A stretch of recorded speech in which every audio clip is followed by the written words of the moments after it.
Hey, good morning here from the final day of Dana Mecum's 38th Original Spring Classic. Man, it has flown by. I don't know if I can still believe that we are coming to a conclusion of this event. Now, we have so much to get into on the show, but obviously there's an elephant in the room here where I am missing my uber fun co-host, but I've got more than enough fun to bring for this show. So there we have a very fitting milk carton being in Indy, and I think they drink milk at the end of the race. So I thought, how appropriate of that. Our producer, Alyssa, threw it up there. So we know where she is. Brianna's not lost. She left the auction late last night to head out west to enjoy a family graduation. And so well-deserved. So some little R&R for Brianna, but I know that she is definitely watching. Can't wait to see what comments she has, and she will definitely be back as Mecum in the Morning returns for Mecum Tulsa. Just a couple weeks. It's coming up really quick, but so much is in store today on today's show. And also, I'm so excited to introduce officially on the morning show a very important part of our morning show team. Our producer, Alyssa, is joining us. There she is. She's going to be co-hosting the show, and I've got to give a big shout out. You've heard Brianna and I talk multiple times throughout this year journey that we've been on with the morning show since we started it here at Mecum Indy 12 months ago. And if you were watching earlier this week, you know that we also celebrated another major milestone of not just a year of Mecum in the Morning, but also celebrating episode 50. Today is actually episode 51. So this train is chugging along, no slowing down anytime soon. But Alyssa has been our producer and DP for the entirety of the show. She has been there from ground one and has been producing the majority of the content. And man, we have had some laughs along the way. You can see there some of the behind the scenes. So this is going to be an awesome episode. Brianna's gone, but Alyssa and I are going to be helming things. Alyssa, you've been part of this for such a long time, for the entirety of it. Do you have any favorite memories, or are you surprised at where we've been with this show? It's definitely been a trip, and we'll see. This is a live show, so we'll see how I do talking with Matt and pushing all the buttons, manning all the cameras and stuff. But I've shot and edited all the packages that you're going to see today, so Matt and I can maybe talk about the things that didn't make it past the editing floor, and a little bit more about some of these consignments and what's up for the rest of the show.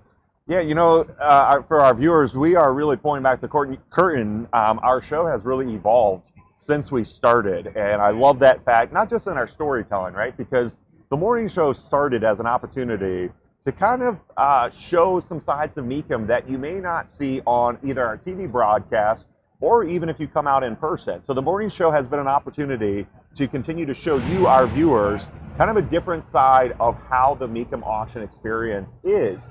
And so I love the fact that we also have a new stage home, or a set home rather. We launched that in Glendale here on the Mecum Midway right by the service station. So today we're also going to show you a little bit of behind the scenes with that Alyssa cam, as I'm going to call it, showing exactly how she puts the show together. So very much a live show, and that's exactly the flavor we're going for. Alyssa, you know, something else that I think our viewers would find interesting is you knew Brianna before the morning show. How did your paths cross? Both Bree and I came from the motorcycle industry and actually raced for her. There was a program, Build Train Race, raced for her in 2021, 2022. Then Bree kind of figured out what I do for a living, playing with cameras. My whole life is motorcycles and cameras.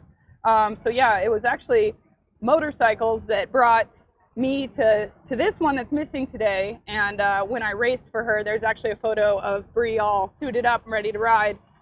So both Bree and I come from the motorcycle industry. However, over the past year, I think your knowledge has been rubbing off on me because filming for Mecum for a year, I was never a big car person, but now I can kind of pick them out, and it's certainly editing these packages too. I'm learning. We're converting a motorcyclist, and as Bree and I are also trying to convert Matt to a motorcyclist, at least Mecum has both, plus some road art and stuff, so we're covering all the grounds now. Yeah, we really are, and Alyssa has been such an asset to the Mecum in the Morning show team, and she's a diehard gearhead and enthusiast. She's got race pedigree, being out in the track, and I've really enjoyed learning from her about the world of motorcycles. That's not in my wheelhouse. I'm more of a four-wheeled guy. But man, we have spent so much time together on at auction and on the road. And like she said, between her and Brianne, I've learned a lot about the world of motorcycling and really enjoyed to learn more about that community, learn more about the mechanics, about how those machines work, and excited to keep learning and to keep talking all things wheeled, whether 2, 4, or more. So let's talk about what's in store for today. As I mentioned at the top of the show, the final day of Dana Mecum's 38th Spring Classic. We are racing into it just as those drivers are out on the Dodge Thrill Ride. We've got so much coming up. You can see all the beautiful collections there in the halls here at the Indiana State Fairgrounds. So many great cars, collector cars, trucks, motorcycles, and pieces of road art are going to be crossing the auction block. We've got 58 pieces of road art selling shortly. We've got 346 vehicles crossing that auction block in 16 collections, and TV coverage is going to be capturing all of the action when they kick off on ESPN+. So if you don't have plans, if you're in the Indiana area, come on out. We have a lot here. We also have the Kids Adventure Zone. Man, that has been such an exciting part of the Mecum experience. It's right behind us on the Mecum Midway, right by the service station. So we really have something for everyone. And of course, when you do come out, we also have some merch. Brianne and I have been rocking it all week long. We've got 2 event exclusive tees that are available for purchase. That Mecum Tank motorcycle shirt is also new. There you can see one of the Mecum Indy exclusives. Man, I love that 69 Camaro Z28 on that. I didn't even pick that out. We also I like the motorcycle on. I wore that yesterday. You did. Alyssa did wear the motorcycle one. And I know we're getting more motorcycle merch, which is also cool, Alyssa, because I know that speaks to the motorcycling community. And we have that GT109 shirt, which is very exciting as we get ready for that to cross the block. Alyssa, you spend a lot of time, as you mentioned, you produce all that content. You spend a lot of time in that youth pavilion, although I've been over there a lot. I'm calling it the Supercar Pavilion. What have you seen from people walking around that GT109? What's been the reaction as you've been in there capturing content? Well, I definitely flew the drone over it and was praying that we didn't have a moment. But it's a nice setup in there, and those cars, I know you know the prices on them better, but I think it's more than my budget. And there's some beautiful cars in there. You've also been in your glass studio doing some talks, and we actually have an excerpt of that with one of the guys that has that demon car. That was a beast too. I actually think I like that hall with all the muscle cars better because that thing sounded wicked. But I know that we'll get to that later too. Yeah, we've got that coming up. We've got a nice spotlight. And yeah, as Alyssa mentioned, when I'm not doing the morning show this week, I've been busy over, and as Alyssa refers to it, my glass case of emotions, but we do refer to it officially as the Glass Studio. That's been a really nice addition. It's a new experience that we have rolled out here at the auction. It's a studio space for live conversations, and of course, one of the main ones has been America's Sports Car, hosted by David Burrows, Corvette expert. He's got a very special discussion and unveil happening today. So if you're coming out, stop by the service station. You can get the times of that. And then I've also had some conversations up there on a stage as well, highlighting some of the really unique consignments. And as Alyssa mentioned, one of the packages today was from an earlier conversation. So if you see a change in scenery, that's why. You know, let's talk, Alyssa, about something that is all over the internet. That's this cute little pickup truck, this slate truck. The slate hauler, I don't know. It needs. I need to come up with a name for it. But this has really captured, I think, everyone's attention. And Alyssa, you've actually got a connection to this truck. When did you kind of first come across this little hauler? Well, as Bree brought it up when we talked about it earlier, she actually worked at Slate before Mecum wanted her to come join the Mecum team. And with that, Bree dragged me along for the ride again. And it was interesting, both of us coming from motorcycles to an EV vehicle being built. And I actually got to shoot the behind the scenes of the clay modelers working on the car, it kind of coming to life in one of the very first prototypes. So now that it's out and we're allowed to kind of talk about it on the internet, it's kind of cool to see what it was. I really hope one day I get to use some of that footage because there's like the clay modeling, some cool stuff going on. And then when we did a piece on this the other day, a couple friends actually hit me up saying they were literally designing theirs and reserving theirs. So it's taken over the internet. I'm curious to see what it does for the industry. I'm a truck person, but I already have a truck, so I would probably actually build it out as an SUV. But you got creative and you tried to build one as well. Let's see what you did. I sure did. So the Matt Avery Special, working title, more to come. So that's how I quit mine. I was actually really surprised. I had not spent any time with that configurator. So as Alyssa mentioned, and now that we talked about on the show, the truck, they've had their unveil, they've had their big media kickoff. And so now that you can go to the website and you can actually configure how you would order your truck. So I stayed up late one night this week at the auction, and I was very surprised about how much you actually can customize the truck. So that's how I built mine. I was super excited when I saw that blue. Working title is matte blue.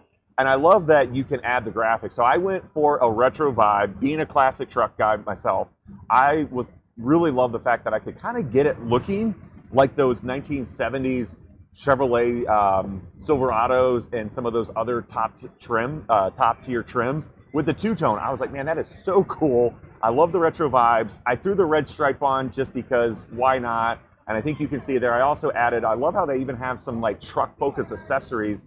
There's a side step on the running board.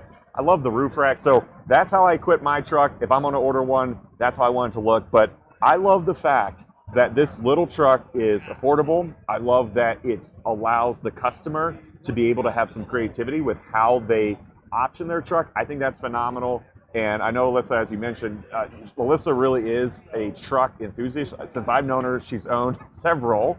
But I don't know if truck enthusiast. Okay, is that's thing. too much. All right, all right. Well, you own practicality. trucks. I mean, so I gotta put motorcycles and camera gear in it. That's what I use the trucks for. But there have been some very beautiful vintage trucks in the staging lane that, you know, I might have pointed the camera at just a little bit more. Okay, so not quite truck enthusiast, but you do own trucks, and I think you're right that this is a vehicle that also has a lot of different body styles. If you go to the website, you can see it's not just the truck is how it starts, but then you can add on kind of a fastback variation there, an SUV variation. So it's going to be interesting to see if this takes off. They've already got a lot of interest in it. And so I encourage you, if you haven't yet, go to their website, option yours out, and drop me a comment. Tell me, how would you configure your truck, and what are you going to do with it? Are you going to go off-road with it? Are you going to just cruise around the city? Let us know. I'd be really curious to know, to find out and see what our viewers have to think.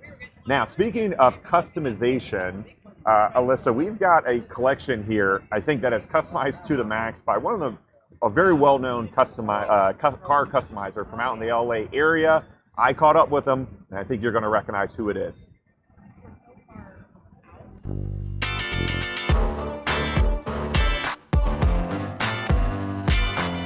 I'm in front of a really unique group of vehicles, the West Coast Customs Collection. Ryan, tell me about it, man. I mean, this is something really, really close to my heart. These were cars that I've collected throughout the journey of West Coast Customs, and really each one of them means something to me. You know, the VW behind you I built it with Lucasfilms for a project that VW was doing. I'm a huge Star Wars fan, so that's probably one of my favorite ones. What's the purpose with selling these vehicles? So the real purpose is we need to raise money for the West Coast Customs Academy to continue this journey. The West Coast Customs Academy I built to really help our industry. The biggest struggle we're finding is, how do we get new talent? How do we get people that want to work with their hands again? And that's what we do at the West Coast Customs Academy. It's a 360 approach. They get to build a car from start to finish, learn every aspect of the project, and then come back and really figure out what they want to focus on. That's why I said, you know what, if I'm going to do something that really matters, that's really a purpose, then I'm going to sell my own cars, put my own money up to really continue this journey with the West Coast Customs Academy. That Toyota thing's caught my eye, Ryan. Let's go take a closer look. It's the Lade Runner. The Lade Runner. Let's go. Really put West Coast Customs on the map. This was a cover truck for Mini Truckin' Magazine. I kept it forever. I mean, it's my personal car.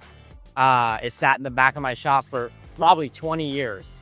And so we figured, you know what, in the next Academy class, let's have the students rebuild it. So we had 12 students build this in 8 weeks. They learned how to redo all the upholstery. They repainted the whole truck, redid all the suspension, and really kind of turned it back into what it was. And this truck was just unique back in the day. I mean, it was the first airbagged 4Runner, that laid frame. And I think it's very iconic in the mini truck world. It's very iconic in just my story. So I think this one, putting it up for auction to raise money to continue this journey, really says a lot. Does the Academy have any builds in progress? Yeah, so we actually just graduated last week, our last class, and they just finished an El Camino that was donated by a local lady that her husband passed away, wasn't able to finish it, so she gave it to the Academy to finish it, which I think is very, I mean, it was great because she came in, told the story to the students. So there was an attachment to the car and to the build. It's going to Monterey. We're going to auction it off. What's the emotions like as we're getting closer to when these cross the block? I mean, I'm nervous. I'm nervous, but I think in a good way. You know, these are obviously my 5 babies that I'm going to let go to continue what I believe in. Be sure to look for that El Camino crossing the block at Mecum Monterey in August. And of course, stay tuned to see the West Coast Customs Collection crossing the block here at Indy. Ryan, thanks so much and enjoy your time here at Mecum. Thank you, brother. So I have still not forgiven Bree for not inviting me to that shoot because I really do like her work. And I know she got to go out there with Alyssa, and Scott Hoke was also out there too, right, Alyssa, for that site visit that we had earlier last month, a couple weeks ago? Yeah, we had a little party in LA without you. However, it was really cool to shoot the people that were in the West Coast Academy too, because they were building a car that's going to go to Mecum Monterey. So we're with West Coast Customs for a little bit between them crossing the block today, and then we'll see them at Monterey with another car that they built. So we'll see what happens. Yeah, so we'll see a lot more from Ryan. And something that's interesting, I will say one of the standouts in his collection, obviously all of them are eye-catching. I really like that Charger, and I will say those who have been a fan of the Mopars will know that when Dodge brought that model back, it only came as a 4-door. So for him to create that as a 2-door harkens obviously back to the Charger of the 1960s. But I really like that touch, but all of those have a story behind them. You can obviously see them crossing the block today. You can see them in staging lanes, and you can find out more if you head over to mecum.com. Before we move on to our next package, since this is a live show, we're getting some feedback, and we have a viewer, someone named Brian, who's asking, would my truck be called matte blue with an E or without an E? And obviously it'd be without the E because it's got to be matte blue. So, but send your comments in. Like I said, I'm taking a look at them. If you do have some feedback on the show, let us know, even live. I'll try to get to them while I can on the air. Something else that's been big this week is here in Indianapolis is, of course, all the action that's going on at the Indianapolis Motor Speedway. And Alyssa, we spent a couple days over there, didn't we, at the beginning of the auction? It was definitely something they were doing. It was a certain Grand Prix, and then they've been training all week for the Indy. And there were 2 cars that were revealed, which was kind of cool. We did a good piece on the one that had tons of Mecum branding on it for the road course. And then I think you're going to talk about one that's got a little different branding and a little different styling on it. Yeah, so Mecum Auctions this year sponsored Jacob Abel and his Team 51. And so as part of that, we were able to go out there. Both Alyssa and I have been out there a couple days, and then Brian came out just to be part of some promotion and some capture. You've probably seen some of the packages if you've been watching the morning show here at Indy. We've been kind of checking in with Jacob several times and his team just to kind of see what it's like, what's going through his head. And as Alyssa mentioned, we went out there to check in on the car that's actually going to be competing in the upcoming Indy 500.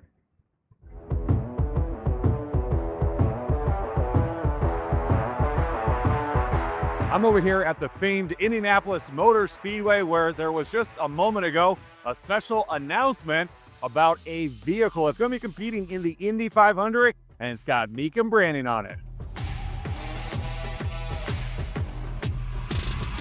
I'm here with Jacob Abel, the driver of this special car. Jacob, what's it like as you gear up for your first Indy 500? Man, it's super special. You know, I've been dreaming about this moment for years. I've been a race fan of the Indy 500 my whole entire life. To even have a chance to make it as a rookie is something that's super special already, but to have such iconic brands on board with us, you know, in Miller High Life and Mecum, I think is something that just makes it even that much more special. When you put on the helmet and you get behind the wheel and it fires up, what's going through your head? Yeah, it's going to be crazy. You know, we did get a taste of the oval for the first time. I've driven the road course around here, seems like 100 times now, but never the oval. So we did have an open test about a month ago now, and it went really well. So we kind of got a taste of everything, got a taste of going, 238 miles an hour into turn one, which is a pretty crazy experience to say the least. So yeah, it's gonna be a really cool month. It's gonna be really fun. Any special pre-race traditions that you like to partake in? Not a ton, man. I try and be as least superstitious as possible. One thing I always get in from the left side of the car. Everybody says they always do that. I think that goes back to horse riding. It's another, Louisville, Kentucky thing. So yeah, that's probably it. But otherwise, I try and stay pretty relaxed, pretty calm. Thanks for taking Mecum along for the ride. Best of luck. Thanks, man. I'm looking forward to it. Keep an eye out on May 25th to see this vehicle compete in the Indy 500. And so best of luck to Jacob and his team. I know that they're over there at the track working hard. And it was really exciting. I will say, Alyssa, to be over at the track, to see all the buzz and energy, and we got full access thanks to Jacob and the team. It was so great to be in the pits, to hear those cars starting up. And I know you were pretty excited because on qualifying, you had a bucket list shot, and you got it. Oh yeah, I wanted to get the tire change, like that, like Formula One. The pit crew was super nice. They let me sit on the wall and get that shot. So that was in a package a couple days ago when it was the road race or road car. And then I was having flashbacks to road racing. So the engines didn't quite sound like motorcycles, but it was a nice little mental health walk through the paddock just the same. Oh man, it was a lot of fun. And yeah, so if you're watching if you're over at the track, or certainly for the big day here in a couple of weeks, keep an eye out for Jacob. And we wish him and the team the best of success. Now, transitioning to some horsepower, high horsepower that's here at the auction. There was an incredible Demon that caught my eye as I was going through the consignments a couple weeks ago, and I was like, man, this is a cool build. I've got to find out more. So I invited the consignor up to the glass studio. Your glass case of emotion. Glass case of emotion. Man, Alyssa's been hitting me with that all week.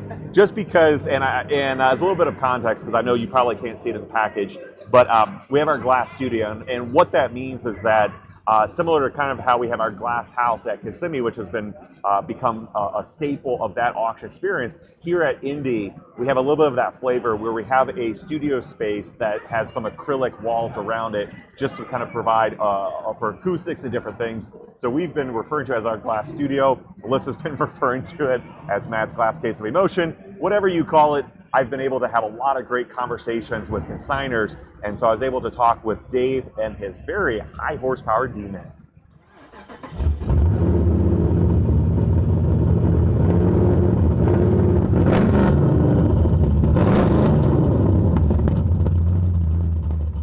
Dave, you have a very cool piece of Mopar muscle. I'm excited to dive into the build.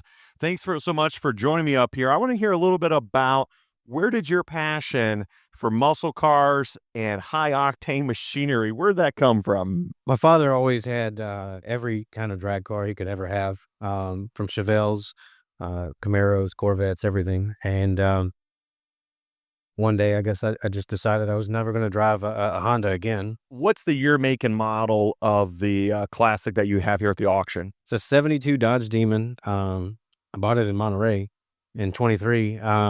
But it was a 340 originally, and with a 4-speed in it. Now it's a Hellcat with an 8-speed automatic. When you bought the car in 2023 from our Monterey auction, what was the vision? Was it to go distinctly in this way, or did it maybe go off in a different way initially? Originally, I had a 76 or a 72 Barracuda.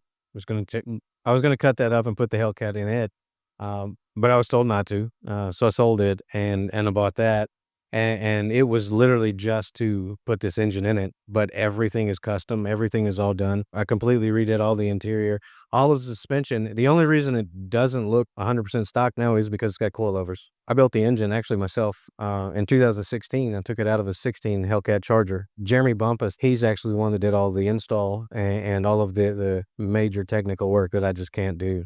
Believe it or not, it makes too much horsepower. It's just not enough tire to hold it. It's nothing but a great burnout machine.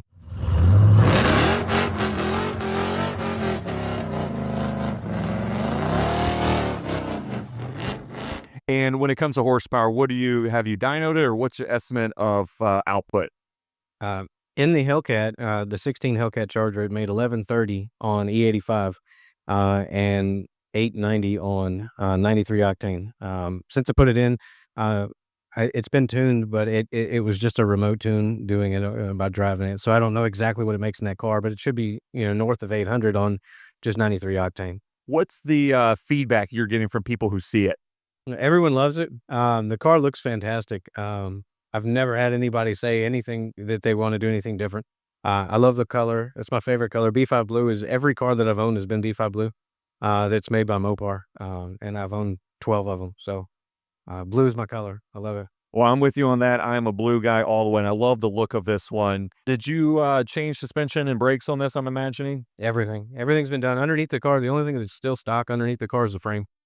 What are you running for wheels and tires? Are we also talk about that? So Triumph, a friend of mine actually owns Triumph wheels. They're 3-piece forged wheels. He made them for me. They're, I think 19s in the front, 20s in the back. RCS Manufacturing made all of the front K-member and the suspensions, Willwood brakes. I'm guessing that now with this one crossing the block, you've got an open garage spot. What are you going to fill it with, or do you already have something underway? I got 2 open garage spots. I just had a 23 GTR as well. Just got rid of it. And now this will leave, and I don't know. I love Mopar. I had a 23 Demon. I had an 18 Demon. I've had every Hellcat you can come up with. I love Mopar. I worked for a Chrysler Dodge Jeep store for 12 years. I ran one. It's just, that's my passion. I love Mopar. You'll know it when you see it, and maybe it'll be here before the end of the week. So if you guys want to find out more, connect with Dave. The car is over here in our Champions Hall, as we call it, and it is certainly very cool, soul stirring. Dave, thanks so much. Absolutely. Thank you. Such a beast, man. Alyssa, right? I mean, to shoot that B-roll package and hear that thing start up, wild, right? That thing sounded super wicked. Even as a motorcyclist, I was like, ooh, I kind of like this one. And then I had asked if we could pull it out from the line of cars, because there's so many cars here, it's all packed in. I was like, let's pull it out. And we actually needed the assistance of the lot managers, because that thing, nobody wanted to drive it. It was like waking up the demon. It sounded wicked. And then it had so much horsepower that even just inching it forward a little bit, everyone was just kind of like sitting there all tense. But it was cool. Plus the blue. It's matte blue. It's matte blue. That's going to become a thing. But you can catch those interviews. So that was recorded in our glass studio, and those are up online. You can find those on the individual car consignment pages. So on Mecum Indy, the Indy auction page on the website, if you go to Glass Studio, you can see the schedule of the conversations that I had over the past couple of days. And if you look up those consignment pages, you can find those interviews. And so certainly a very cool car, one of many that's here. And as we always do, let's end with some comments, because we encourage you, wherever you're watching, let us know where you're watching, and then let us know, and we have some today. Atlas Car Spot is saying that they are super excited to see that GT 109. Atlas Car Spot, I think you, myself, and everyone else is excited to see that car. And Todd has his eyes on the 2002 Camaro ZL1 built by GM&G. That was actually a stage conversation that I had. I talked with the owner, who's a friend of mine, Dave, about that car. And Todd, I know that a lot of people, including my friends over at the GM&G registry, Jim, Aaron, Ryan, and the others, are going to be so excited to see that car and the other ZL1 that we have here across the block. But thanks for tuning in here at Mecum Indy. Mecum in the Morning has wrapped, but of course TV coverage is going to be kicking off soon on ESPN+. You won't want to miss that.